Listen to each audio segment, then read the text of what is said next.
నమస్కారం, దూరదర్శన్ వార్తలకు స్వాగతం. నేను మౌనిక. ముందుగా వార్తల్లోని ముఖ్యాంశాలు చూద్దాం.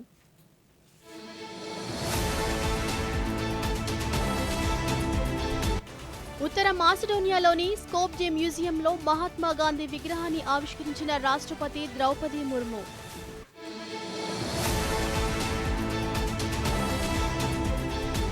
ఆగస్టు 1న భోగాపురం విమానాశ్రయ ప్రారంభోత్సవానికి ప్రధాని నరేంద్ర మోదీకి ముఖ్యమంత్రి చంద్రబాబు నాయుడు ఆహ్వానం.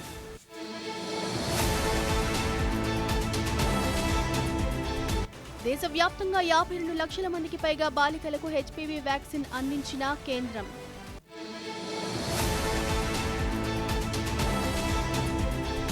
కొందరి రాజకీయ ప్రయోజనాల కోసమే విద్యార్థులు యువతను తప్పుదోవ పట్టిస్తున్నారన్న రక్షణ మంత్రి రాజ్నాథ్ సింగ్.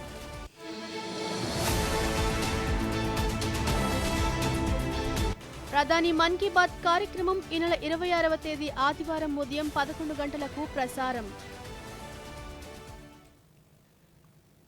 ఇక వార్తల వివరాలు చూస్తే, రాష్ట్రపతి ద్రౌపది ముర్ము ఉత్తర మాసిడోనియా పర్యటనలో భాగంగా ఈరోజు స్కోప్జే మ్యూజియంలో ఆ దేశ అధ్యక్షురాలు గోర్తానా సిల్జనోవస్కా దావ్కోవాతో కలిసి మహాత్మా గాంధీ విగ్రహాన్ని ఆవిష్కరించారు. ఈ సందర్భంగా రాష్ట్రపతి మాట్లాడుతూ, మహాత్మా గాంధీ విగ్రహం భారత్, ఉత్తర మాసిడోనియా దేశాల మధ్య స్నేహానికి, అలాగే శాంతి, సహనం, మానవత్వం పట్ల ఇరు దేశాల ఉమ్మడి నిబద్ధతకు శాశ్వత చిహ్నంగా నిలుస్తుందని వెల్లడించారు. ప్రపంచం సంఘర్షణలు, అసహనం, విభజనలను ఎదుర్కొంటున్న తరుణంలో గాంధీ సందేశం ఎంతో సందర్భోచితంగా ఉందన్నారు. భారత్, ఉత్తర మాసిడోనియా మధ్య సాంస్కృతిక, పౌర సంబంధాలు మరింత బలపడతాయని ఆమె విశ్వాసం వ్యక్తం చేశారు.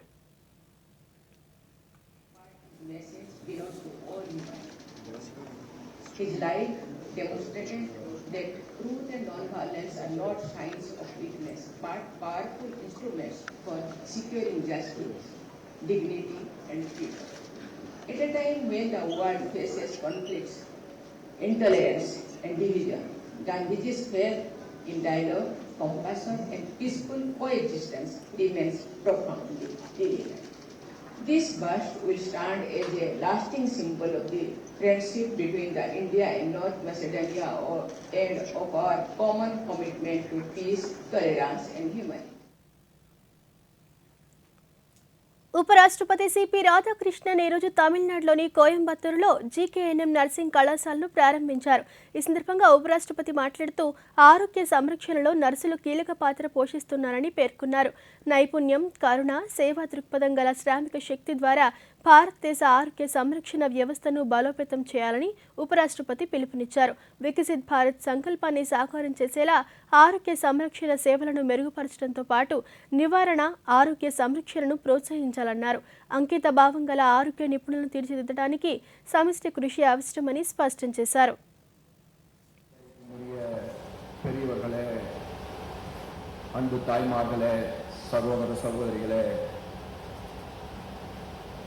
அன்றைக்கு மட்டுமல்ல, இன்றைக்கு மட்டுமல்ல, என்றைக்கும் என் உள்ளத்தில் நான் பணிந்து வணங்குகின்ற பெருமைக்குரிய என் உயிரினும் மேலான கோவை மாநகரத்தினுடைய வணக்கத்துக்குரிய துணை சொந்தங்களையும் நான் இந்த மாலை நேரத்தில் வணங்கி. ఢిల్లీ పర్యటనలో భాగంగా ముఖ్యమంత్రి నారా చంద్రబాబు నాయుడు ఈరోజు ప్రధానమంత్రి నరేంద్ర మోదీతో సమావేశమయ్యారు. పార్లమెంట్ హౌస్లో ప్రధానితో సమావేశమైన ముఖ్యమంత్రి ఆగస్టు 1న జరిగే భోగాపురం విమానాశ్రయ ప్రారంభోత్సవానికి రావాలని చంద్రబాబు ఆహ్వానించారు. ప్రారంభోత్సవానికి వస్తానని ప్రధాని తెలిపారు. ప్రధానిని కలిసిన వారిలో కేంద్ర మంత్రులు రామ్మోహన్ నాయుడు, భూపతిరాజు శ్రీనివాస వర్మ, పార్లమెంట్ సభ్యులు లావు శ్రీకృష్ణ దేవరాయలు, కలిశెట్టి అప్పలనాయుడు ఉన్నారు.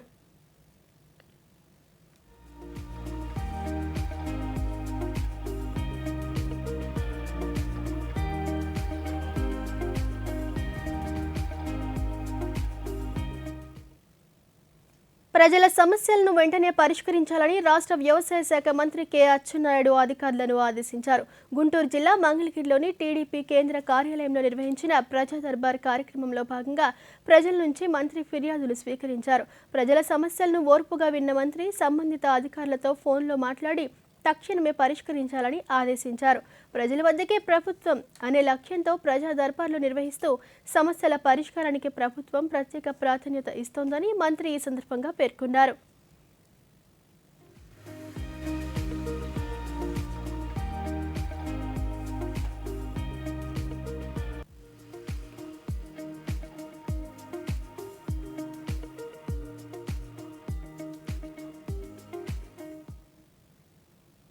నిషేధిత జాబితా 22A నుంచి భూములను తొలగించే నిబంధనలను సరళీకృతం చేస్తూ కొత్త జీవో తీసుకొస్తున్నట్లు రాష్ట్ర రెవెన్యూ శాఖ మంత్రి అనగాని సత్యప్రసాద్ తెలిపారు.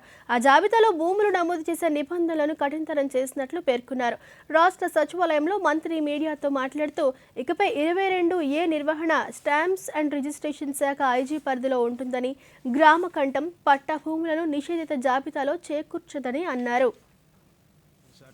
వారి ఆధ్వర్యంలో ఉంటుంది. ఇంకెవరు పడితే అక్కడ వారు 22A తీయటం కానీ లేదా వాళ్ళ దగ్గర తిరగడానికి అవసరం లేకుండా ఆ యొక్క విధి విధానాలు చేసే అన్ని పూర్వమైంది. ఆర్డీఓకి సబ్ కలెక్టర్ మేము ఇచ్చినటువంటి అధికారాలని దాన్ని ఒకే ఒక సెంట్రలైజ్డ్ డేటాబేస్లో దాన్ని మనం తీయాల్సిన పరిస్థితి ఉంటుంది. అలాగే ముఖ్యంగా గ్రామ కంట భూములు మేము గతంలో కూడా ఇచ్చినాం. ఎట్టి పరిస్థితుల్లో కూడా 22Aలో ఉండడానికి వీలు లేదు. అది చాలా కఠినంగా మేము ఈరోజు కూడా మళ్ళా తెలియజేస్తా ఉన్నాం. మేము ఎప్పుడు చెప్తున్నాం, పట్టా భూములు ఎట్టి పరిస్థితుల్లో కూడా 22Aలో ఉండకూడదు. ఎందుకంటే ఒక్క సర్వే నంబర్లో ఎక్కడో ఒక దగ్గర చిన్న వేరే అంటే అది ఎండోమెంట్స్ అవ్వచ్చు, వేరే క్లాసిఫికేషన్లో భూమి పరంగానే మొత్తం అంతా పెట్టడం కూడా చాలా స్ట్రిక్ట్గా మేము తీసుకుంటాము. దాన్ని సబ్ డివిజన్ చేసి ఏదైతే క్లియర్గా ఉందో దాన్ని 20A నుంచి రిమూవ్ చేయాలని చెప్పే లక్ష్యం. గర్భాశయ ముఖద్వార క్యాన్సర్ నివారణ చర్యల్లో భాగంగా కేంద్రం చేపట్టిన చారిత్రాత్మక ఉచిత హెచ్పివి వ్యాక్సిన్ కార్యక్రమంలో కీలక మైలురాయిని చేరుకుంది. జాతీయ టీకా కార్యక్రమంలో భాగంగా 14 ఏళ్లు నిండిన బాలికలకు ఈ టీకాను ఉచితంగా అందజేస్తున్నారు. ఈ ఏడాది జూలై 15 నాటికి దేశవ్యాప్తంగా 52,10,302 మంది బాలికలకు హెచ్పివి వ్యాక్సిన్ అందించారు. ఆరోగ్య సిబ్బందికి ప్రత్యేక శిక్షణతో పాటు 36 రాష్ట్రాలు, కేంద్రపాలిత ప్రాంతాల్లో గర్భాశయ ముఖద్వార క్యాన్సర్ నివారణకు సమగ్ర చర్యలు చేపట్టారు. ఆయుష్మాన్ ఆరోగ్య మందిరాల ద్వారా వ్యాక్సినేషన్, ముందస్తు పరీక్షలు, రోగ నిర్ధారణ, చికిత్స అందిస్తున్నారు.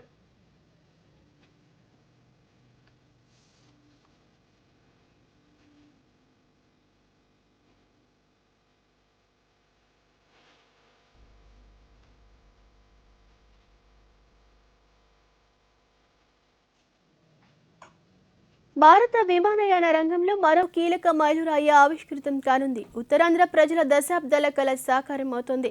అత్యాధునిక సాంకేతిక పరిజ్ఞానం, ప్రపంచ స్థాయి మౌలిక సదుపాయాలతో నిర్మించిన విజయనగరం జిల్లా భోగాపురం అంతర్జాతీయ విమానాశ్రయం ప్రారంభానికి సిద్ధమైంది. ఆగస్టు 1న ప్రధానమంత్రి నరేంద్ర మోదీ ఈ విమానాశ్రయాన్ని జాతికి అంకితం చేయనున్నారు. దీంతో ఉత్తరాంధ్రలో పారిశ్రామిక, వాణిజ్య, పర్యాటక రంగాలకు కొత్త ఊపు రానుంది. సుమారు 2,203 ఎకరాల విస్తీర్ణంలో 4,592 కోట్ల వ్యయంతో మొదటి దశ పనులు పూర్తయ్యాయి. భవిష్యత్ అవసరాలను దృష్టిలో పెట్టుకుని ప్రపంచ స్థాయి ప్రమాణాలతో విమానాశ్రయాన్ని నిర్మించారు. ఈ విమానాశ్రయంలో 3,800 మీటర్ల పొడవైన కోడ్ ఈ రన్వే ప్రత్యేక ఆకర్షణగా నిలుస్తోంది. భారీ వైడ్ బాడీ అంతర్జాతీయ విమానాలు సైతం ఇక్కడ సురక్షితంగా ల్యాండ్ అవ్వటానికి, టేకాఫ్ చేసేందుకు వీలుగా దీనిని రూపొందించారు.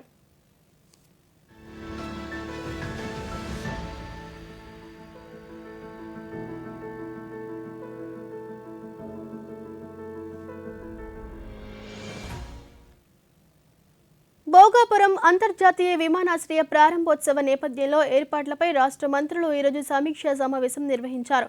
అమరావతిలోని రాష్ట్ర సచివాలయంలో మంత్రులు, ఉన్నత అధికారులు, విజయనగరం జిల్లా యంత్రాంగంతో ఈ సమావేశంలో పాల్గొన్నారు.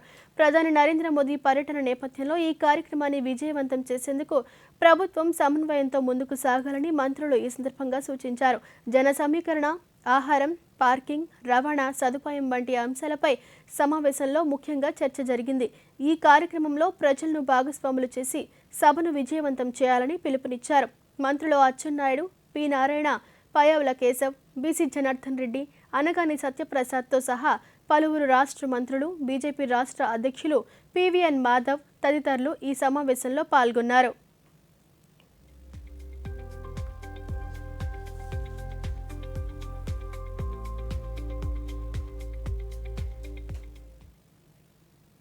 ఢిల్లీలోని ప్రధానమంత్రి నరేంద్ర మోదీ అధికారిక నివాసం సమీపంలో కాంగ్రెస్ పార్టీ నిర్వహించిన ప్రదర్శనను ఖండిస్తూ ఆంధ్రప్రదేశ్లో బీజేపీ నేతలు నిరసన చేపట్టారు.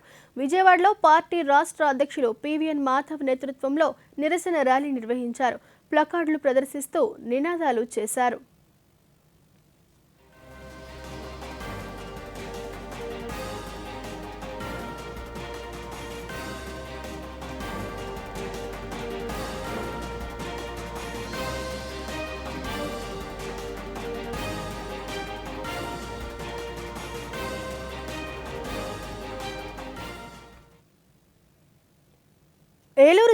17,967 మెట్రిక్ టన్నుల ఎరువులు అందుబాటులో ఉన్నాయని జిల్లా కలెక్టర్ కె వెట్రిసెల్వి తెలిపారు.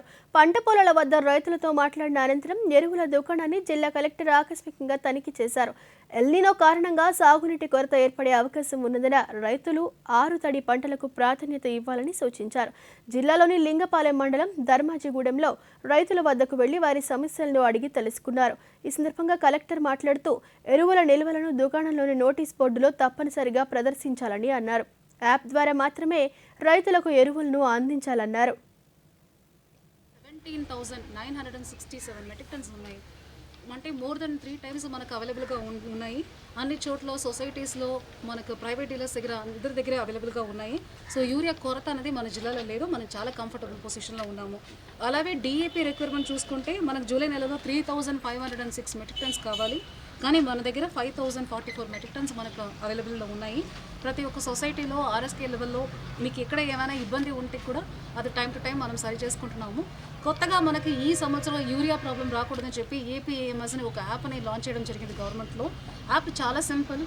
అందులో మీకు ఎంత యూరియా మీకు ఎలిజిబుల్, ఎంత డిఏపి ఎలిజిబుల్ వస్తుంది. So first dose, second dose, third dose ఉంటుంది. సో అప్పటికి రైతుకి ఎంత కావాలో అంతవరకు తీసుకుంటే. విశాఖ పర్యటనలో భాగంగా ఆంధ్రప్రదేశ్ ప్రజాపద్దుల కమిటీ ఈరోజు ఆంధ్ర విశ్వవిద్యాలయాన్ని సందర్శించింది. కమిటీ చైర్మన్ పులపర్తి ఆంజనేయులు ఆధ్వర్యంలో అధికారులతో సమావేశమయ్యారు. కెరీర్ గైడెన్స్, కౌన్సిలింగ్, జాబ్ మేళాల నిర్వహణ, ఉపాధి కల్పన, ఆధునిక కోర్సుల ప్రవేశం, సిలబస్ విధానం, బోధనా పద్ధతులు, పోటీ పరీక్షలకు సన్నద్ధం, వెబ్సైట్ నిర్వహణ, విద్యార్థులు, యువతకు ఉపాధి కల్పన సమాచారం చేరవేత తదితర అంశాలపై కమిటీ సభ్యులు సమీక్షించారు.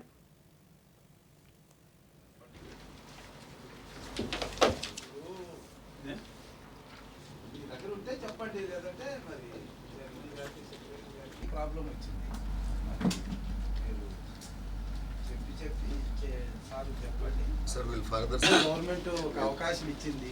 దాన్ని మరి దాన్ని మీరు ఒక రకంగా చెప్పాలంటే మరి వాళ్ళ రైట్స్ని మీరు ఓటర్ల జాబితా ప్రత్యేక సమగ్ర సవరణ ప్రక్రియను క్షేత్రస్థాయిలో పరిశీలించి అభ్యంతరాలు లేని ఓటరు జాబితాను రూపొందించాలని జిల్లా కలెక్టరు కె వెట్రిసెల్వి అధికారులను ఆదేశించారు. ఏలూరు జిల్లా చింతలపూడి నియోజకవర్గంలోని లింగపాలెం మండలం ధర్మాజిగూడెం స్వర్ణగ్రామ సచివాలయంలో అధికారులతో జిల్లా కలెక్టరు సమీక్షించారు. అనంతరం సచివాలయాన్ని తనిఖీలు చేశారు. వివిధ ప్రభుత్వ పథకాలు అమలు తీరును పరిశీలించారు.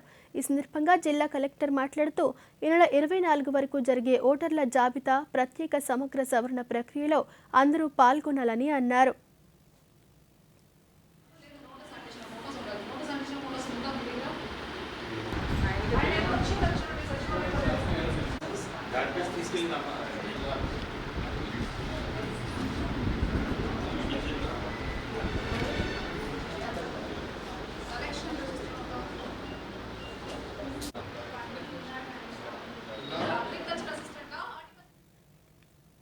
కాకినాడ జిల్లాలోని అన్ని ప్రభుత్వ పాఠశాలలు, జూనియర్ కళాశాలల్లో ఈ నెల 24న మెగా పేరెంట్ టీచర్ మీటింగ్ నిర్వహించనున్నట్లు జిల్లా కలెక్టర్ ఎంఎన్ హరేంద్ర ప్రసాద్ తెలిపారు.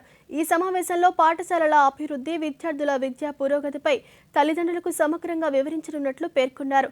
విద్యార్థుల చదువుపై మరింత శ్రద్ధ పెంపొందించేందుకు ఈ కార్యక్రమం దోహదపడుతుందని, తల్లిదండ్రులిద్దరూ తప్పనిసరిగా హాజరై కార్యక్రమాన్ని విజయవంతం చేయాలని కలెక్టర్ సూచించారు. పొద్దున 9 గంటల నుంచి 12:30 దాకా కండక్ట్ చేయడం జరుగుతుంది. ఈ కార్యక్రమంలో భాగంగా స్కూల్ యొక్క అభివృద్ధి వివరాలు, పిల్లల యొక్క అకాడమిక్ పర్ఫార్మెన్స్, వారు ఏ విధంగా పర్ఫామ్ చేస్తున్నారనేది ప్రతి ఒక్క తల్లిదండ్రులకి వివరించడం జరుగుతుంది. ఈ పేరెంట్ టీచర్ మీటింగ్లో తల్లి, తండ్రి ఇద్దరు కూడా కలిసి పార్టిసిపేట్ చేయవలసిగా మిమ్మల్ని కోరుతున్నాను. అంతేకాకుండా ఈ కార్యక్రమం ముగించిన తర్వాత మధ్యాహ్న భోజనం కూడా పార్టిసిపేట్ చేస్తున్న ప్రతి ఒక్క తల్లిదండ్రులకి ఏర్పాటు చేయడం జరుగుతుంది. విద్యాశాఖ తరపున, జిల్లా యంత్రాంగం తరపున ఈ వార్తలో స్వల్ప విరామం తీసుకుందాం. హాయ్ కరణ్, చెప్పు. ఏంటి? జీవితం అనే ఈ నిరంతరమైన పరుగులో మనం చాలాసార్లు కొన్ని విషయాలు మర్చిపోతాం. కానీ ఎవరైనా మనల్ని పట్టించుకుంటే బాగుంటుంది అనిపిస్తుంది కదా. అలానే ఆర్బీఐ పట్టించుకుంటుంది మీ అన్క్లెయిమ్డ్ డిపాజిట్స్ గురించి. అన్క్లెయిమ్డ్ డిపాజిట్స్ అంటే 10 ఏళ్లుగా లేదా ఎక్కువగా ఎలాంటి లావాదేవీ జరగని బ్యాంక్ ఖాతాలు, అలాంటి ఖాతాలు ఆర్బీఐ యొక్క డిఏ ఫండ్ కు వెళ్లిపోతాయి. మీ బ్యాంక్ లోని ఏ బ్రాంచ్ కైనా వెళ్లి మీ కేవైసీ వివరాలు అప్డేట్ చేయించండి. మీ అన్క్లెయిమ్ డిపాజిట్స్ మళ్ళీ పొందండి. ఆర్బీఐ అంటుంది విషయాలు తెలుసుకోండి, జాగరూకంగా ఉండండి. వైఎస్ఆర్ కడప జిల్లాలో డొక్కా సీతమ్మ మధ్యాహ్న భోజన పథకాన్ని దేశానికే ఆదర్శంగా తీర్చిదిద్దే లక్ష్యంతో స్మార్ట్ కిచెన్ వ్యవస్థను దశల వారీగా జిల్లా వ్యాప్తంగా విస్తరిస్తున్నామని జిల్లా కలెక్టర్ డాక్టర్ శ్రీధర్ చెరుకూరి తెలిపారు. స్మార్ట్ కిచెన్ల పరిశీలనలో భాగంగా పెండ్లిమర్లి మండలం వెల్లటూరు జిల్లా పరిషత్ ఉన్నత పాఠశాల, పులివెందుల బాలురు బాలికల జడ్పీ ఉన్నత పాఠశాలలు, చెన్నూరు మండలం కొండపేట జిల్లా పరిషత్ ఉన్నత పాఠశాలల్లో స్మార్ట్ కిచెన్లను జిల్లా కలెక్టర్ పరిశీలించారు. మధ్యాహ్న భోజన పథకం అమలు తీరు, కిచెన్లలో ఆహార తయారీ, పరిశుభ్రత, నాణ్యత ప్రమాణాలు, రవాణా, పాఠశాలలకు భోజనం చేరవేత తదితర అంశాలను క్షుణ్ణంగా పరిశీలించి అధికారులకు పలు సూచనలు చేశారు. ప్రస్తుతం జిల్లాలో 20 స్మార్ట్ కిచెన్లు పూర్తి స్థాయిలో పనిచేస్తున్నాయని, వచ్చే వారంలో మరో 13 స్మార్ట్ కిచెన్లు అందుబాటులోకి వస్తాయని తెలిపారు.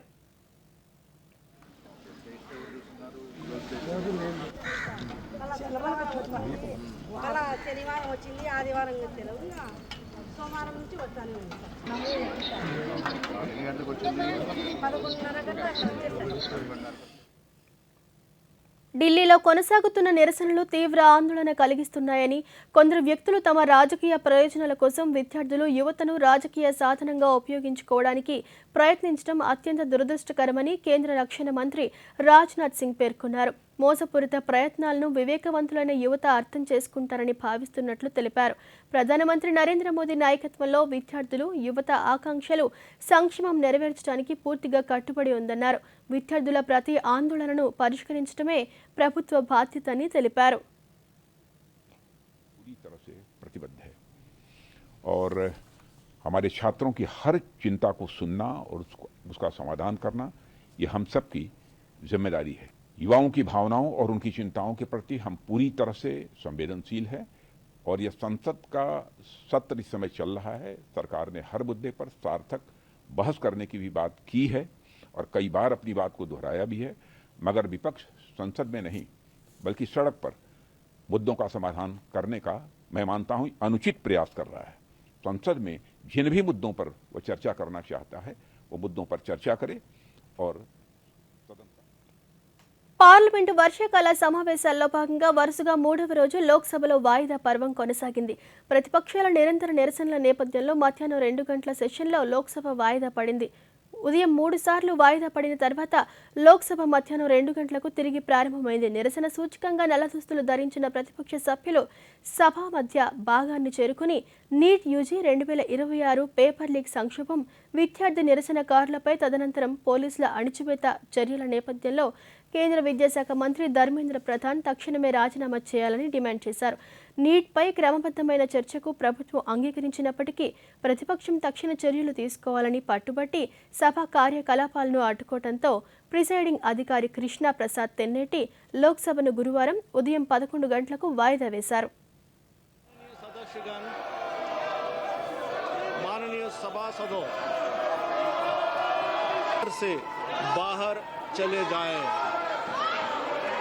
सभा की कार्यवाही कल गुरुवार दिनांक 23 जुलाई 2026 को प्रातः 11 बजे तक स्थगित की जाती है.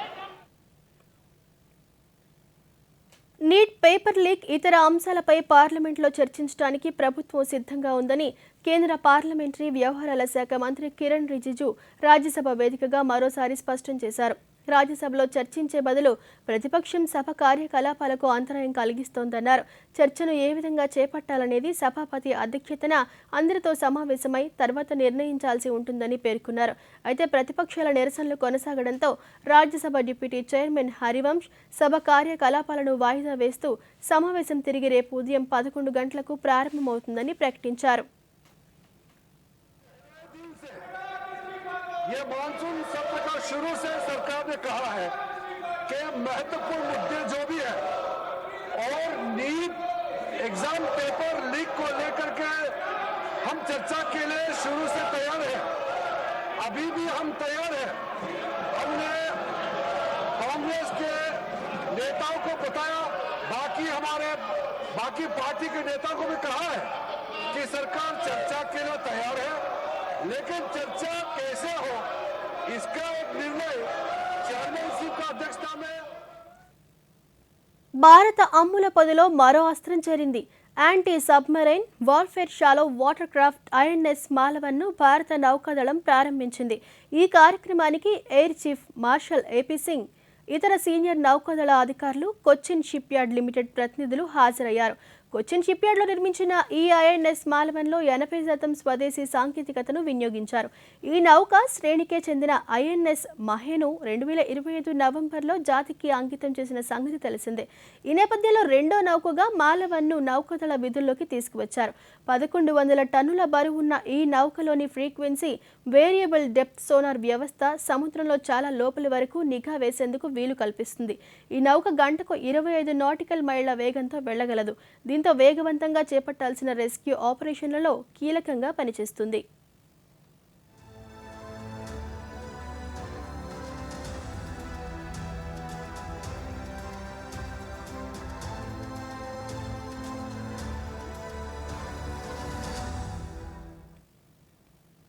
స్వదేశీ సాంకేతికతను నిర్మించడం, దేశంలోనే విస్తృత పరిశోధన అభివృద్ధి చేయడం చాలా ముఖ్యమని వైమానిక దళాధిపతి air chief marshal AP Singh అన్నారు. కార్వార్లో ఐఎన్ఎస్ మాల్వాన్ ప్రారంభం సందర్భంగా ఆయన మాట్లాడుతూ, ప్రాజెక్ట్ సీబర్డ్ ఆధ్వర్యంలో కార్వార్ భారతదేశ సముద్ర వ్యూహాత్మక దార్శనికతకు ప్రతీకగా నిలిచిందన్నారు.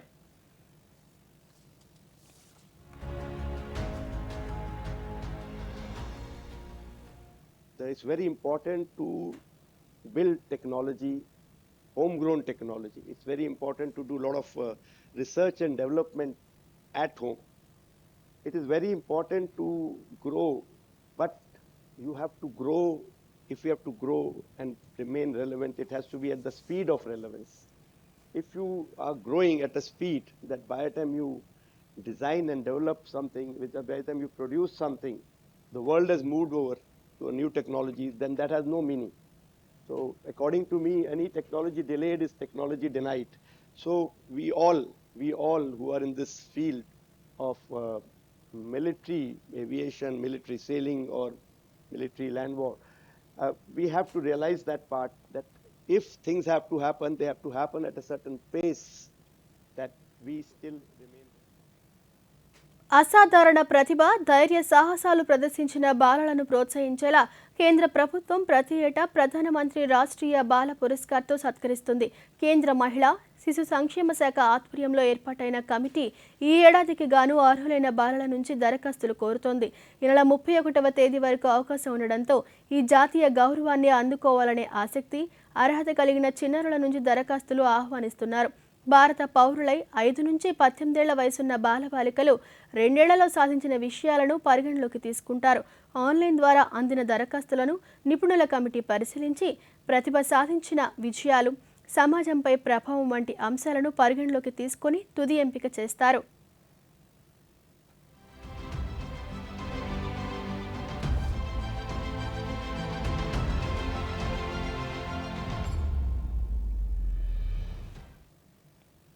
భారత్, చైనా మధ్య సంబంధాలు క్రమంగా మెరుగుపడుతున్నాయని కేంద్ర విదేశాంగ మంత్రి జైశంకర్ అన్నారు.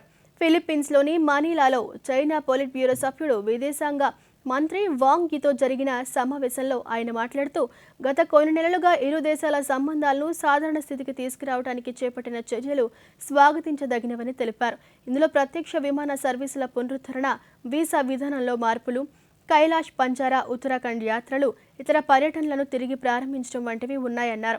అయితే సరసమైన మార్కెట్ లభ్యత, వాణిజ్య సమతుల్యతపై దృష్టి సారించాల్సిన ఆవశ్యకత ఉందన్నారు.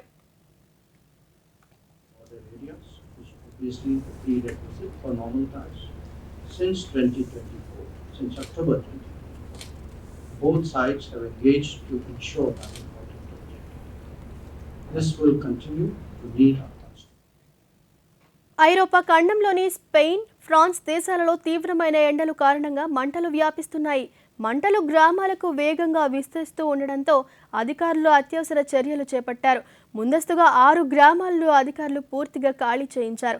ఈ మంటల దాటికి స్పెయిన్లో దాదాపు 1700 హెక్టార్ల అటవీ భూమి పూర్తిగా అగ్నికి ఆహుతైపోయింది. మంటలను అదుపు చేయడానికి అగ్నిమాపక సిబ్బంది రెస్క్యూ ఆపరేషన్ చేపట్టారు.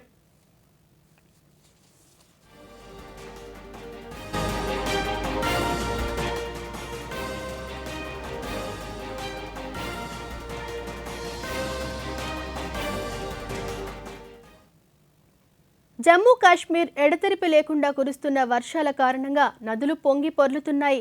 సలాల్ డ్యాం గేట్లన్నీ తెరవడంతో చెనాబ్ నది నీటిమట్టం పెరిగింది. భారీ నీటి విడుదల, భద్రతా కారణాల దృష్ట్యా ప్రజలు నదీ తీరాలకు దూరంగా ఉండాలని, రాకపోకలను పరిమితం చేసుకోవాలని అధికారులు సూచించారు.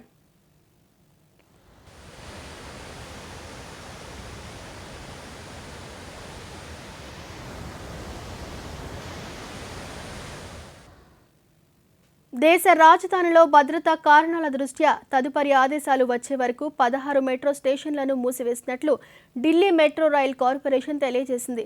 వీటిలో Lok Kalyan Marg, Rajiv Chowk, Patel Chowk, Ramakrishna Ashram Marg, Barakhamba road, supreme court, Seva Tirtha, Janpath, Mandi house, central secretariat, ITO, Delhi gate, Indraprastha, Khan market, Jorbagh, Shivaji stadium ఉన్నాయి. అయితే Rajiv Chowk, Mandi house, central secretariat వద్ద ఇంటర్చేంజ్ సౌకర్యం అందుబాటులో ఉంటుందని డిఎంఆర్సీ పేర్కొంది.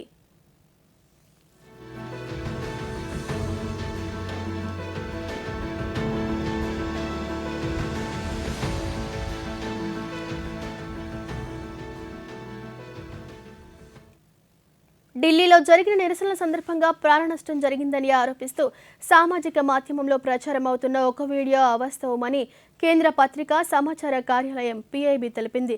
నిరసనల సందర్భంగా ఎటువంటి ప్రాణనష్టం జరగలేదని ఢిల్లీ పోలీసులు ధృవీకరించారని పీఐబీ ఫ్యాక్ట్ చెక్ స్పష్టం చేసింది. ఇటువంటి అసత్య ప్రచారాల పట్ల అప్రమత్తంగా ఉండాలని సూచించింది.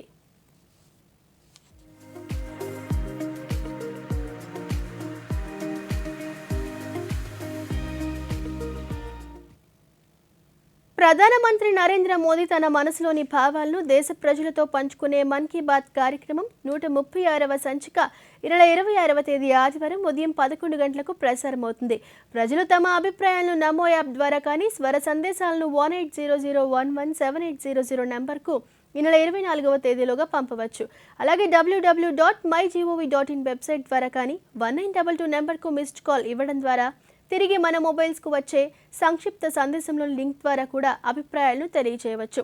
ఆకాశవాణి సమన్వయంతో దూరదర్శన్ ఛానళ్లు మన్ కీ బాత్ కార్యక్రమాన్ని ప్రసారం చేస్తాయి. ఈ కార్యక్రమ తెలుగు అనువాదం వెనువెంటనే దూరదర్శన్ సప్తగిరిలో ప్రసారమవుతుంది. मोदी जी के साथ देश का संवाद और जन जन से सीधा जुड़ाव, साथ आते हैं करोड़ों दिल और होती है देश के छोटे कस्बों गांव में उभरते इनोवेटिव आइडियाज की बात. अपनी सेवा से వార్తలు ముగించే ముందు ముఖ్యాంశాలు మరోసారి.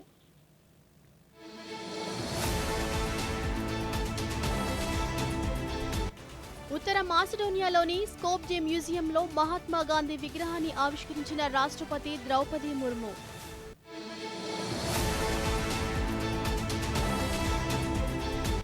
ఆగస్టు 1న భోగాపురం విమానాశ్రయ ప్రారంభోత్సవానికి ప్రధాని నరేంద్ర మోదీకి ముఖ్యమంత్రి చంద్రబాబు నాయుడు ఆహ్వానం.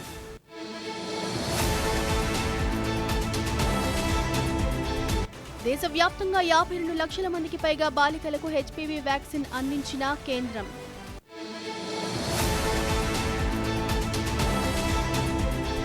కొందరి రాజకీయ ప్రయోజనాల కోసమే విద్యార్థులు యువతను తప్పుదోవ పట్టిస్తున్నారన్న రక్షణ మంత్రి రాజ్నాథ్ సింగ్.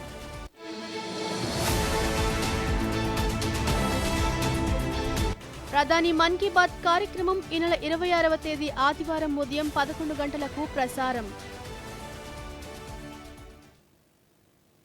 ఈ వార్తలు ఇంతటితో సమాప్తం. నమస్కారం.